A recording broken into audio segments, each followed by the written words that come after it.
Well, let's get into a few issues because I've gotten to know you, and you're a very important member of the House. For instance, you were one of the main sponsors of enhancing Secret Service protection for former President Trump and Vice President Harris. Isn't that correct? And how did that go?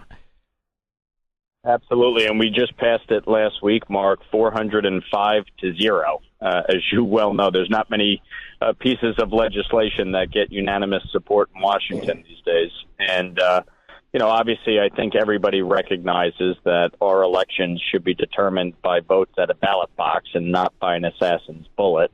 And so after the first assassination attempt against President Trump, I introduced this bill along with Congressman Richie Torres, a progressive Democrat from the Bronx, to make sure that President Trump has the same level of Secret Service protection as President Biden.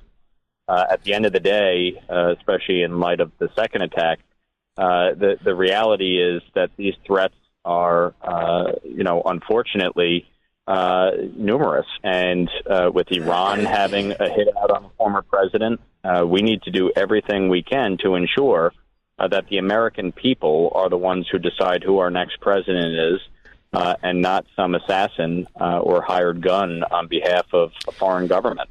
Don't you think it's a little odd, Mike? Don't you think it's a little odd that you need legislation to tell the administration?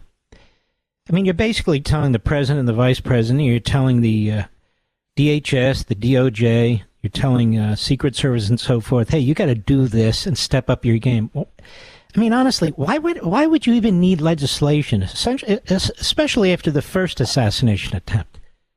I couldn't agree with you more, Mark. And frankly, the fact that it took a second assassination attempt for the Secret Service to give former President Trump enhanced protection is insane.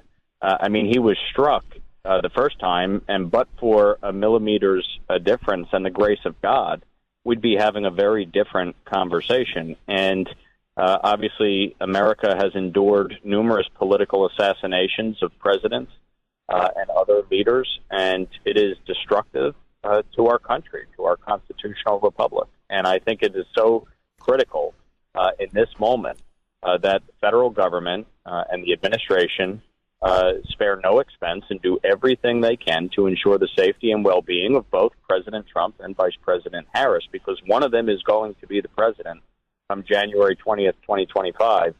And it's absolutely unconscionable that this happened not once, but twice in the span of 2.5 months.